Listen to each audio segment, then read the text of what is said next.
Pemirsa, banjir memang masih merendam sejumlah wilayah, terutama di wilayah Jawa Tengah, yaitu di Kabupaten Demak, termasuk Jalan Raya Pantura Demak menuju ke Kudus. Hingga Jumat siang, pemirsa, banjir masih melanda 5 kecamatan di Kabupaten Demak dan jalur Pantai Utara atau Pantura. Jalur yang menghubungkan Kabupaten Demak dengan Kabupaten Kudus tersebut masih ditutup untuk seluruh jenis kendaraan. Saat lantas Polres Demak melakukan rekayasa arus lalu lintas dengan mengalihkan arus lalu lintas dari wilayah Demak Kota melewati Trengguli, Welahan, kemudian Kudus dan juga sebaliknya untuk arus lalu lintas dari wilayah Kudus menuju ke Demak. Akibat tergenang banjir, jalur alternatif Trengguli juga hingga menuju ke Welahan Jepara ini macet panjang.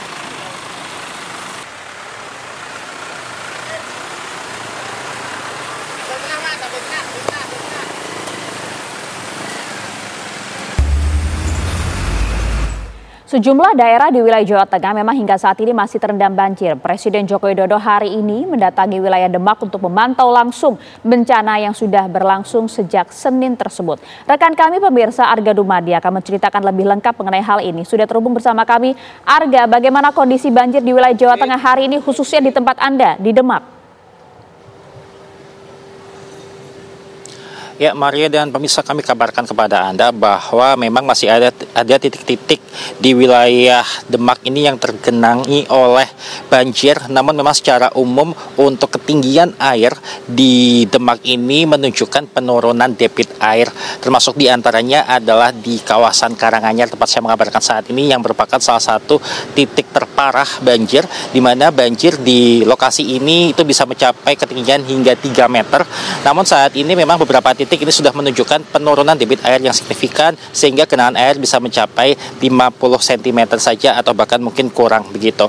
Dan kami kabarkan kepada Anda bahwa memang benar orang nomor 1 di Indonesia Bapak Presiden Joko Widodo ini pada hari ini berkunjung ke wilayah Demak, Jawa Tengah dan mengunjungi beberapa titik, diantaranya adalah di SMA Ganesha dan juga di Wisma Halim, di mana lokasi-lokasi tersebut merupakan lokasi pengungsian. Dan memang sebelumnya juga sempat dicatwalkan bahwa Presiden akan bertolak ke lokasi ini di Karanganyar, di mana di sini juga ditemukan atau merupakan tempat adanya tanggul yang jebol dan juga menjadi salah satu pemicu terjadinya bencana banjir di kawasan Demak. Namun ternyata memang Presiden Joko Widodo tidak jadi kalau ini, dan kemudian dari Wisma Halim kemudian segera bertolak kembali ke Semarang untuk melanjutkan perjalanan dan juga tugas yang lain gitu.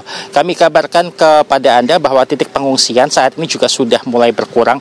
Bila sekitar 2 hari yang lalu ini ada 104 titik pengungsian di wilayah dan juga di wilayah Kudus, maka di hari kemarin ini titik pengungsian sudah berkurang menjadi 99 titik pengungsian. Hanya saja untuk jumlah pengungsi ini masih ada di angka kisaran 24.000 pengungsi.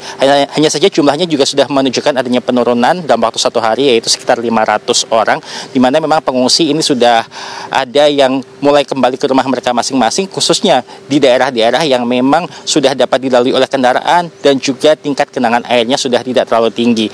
Namun ada juga pengungsi-pengungsi ini yang masih memilih untuk tetap berada di titik pengungsian, hanya saja ketika siang hingga sore mereka kembali ke rumahnya masing-masing untuk membersihkan rumah mereka dari sisa-sisa banjir, yaitu misalnya adalah sampah dan juga lumpur yang ada di rumah mereka. Dan hingga saat ini dari pemerintah Demak sendiri ini juga masih terus berupaya untuk mengurangi debit air, diantaranya adalah memaksimalkan fungsi dari pompa-pompa air yang ini sudah dioperasikan sejak beberapa hari lalu. Dan juga untuk rekayasa cuaca ini juga terus dilakukan sehingga selama beberapa hari belakangan ini di Demak tidak turun hujan. Ya, untuk sementara demikian, kembali ke Jakarta. Ya, Arga, tadi Anda sampaikan berbagai upaya sudah dilakukan oleh pemerintah wilayah Demak dan banjir sudah mulai surut di sana. Tapi bagaimana kemudian dengan kondisi banjir yang juga menerjang wilayah Pati dan juga Kudus? Saat ini seperti apa? Ya, Maria, memang untuk di wilayah Pati dan Kudus sendiri ini juga untuk beberapa titik masih variatif, walaupun memang ada tingkat-tingkat genangan air ini juga yang sudah menunjukkan adanya penurunan. Hanya saja memang warga sama halnya dengan di wilayah Demak sendiri juga masih banyak yang bertahan di pengungsian, walaupun ini memang banjir sudah melanda sekitar 1 minggu di wilayah-wilayah tersebut. Dan juga untuk jalur-jalur yang menghubungkan antara Demak, Kudus dan juga Pati ini terkendala, sehingga pada akhirnya memang beberapa jalur ini harus dialihkan, dan tentu saja ini juga menimbulkan kemacetan, terutama karena memang di jalur Pantura ini banyak sekali truk-truk atau kendaraan berat, kendaraan besar yang melintas, sehingga untuk jarak yang tidak terlalu jauh dibutuhkan waktu hingga setidaknya 1 jam untuk melintasi kawasan tersebut. Maria. Oke, baik, terima kasih laporan lengkap Anda, Arga Dubadi langsung dari wilayah Demak, Jawa Tengah, di mana sejumlah daerah di Jawa Tengah kondisi banjir memang sudah mulai surut pemirsa.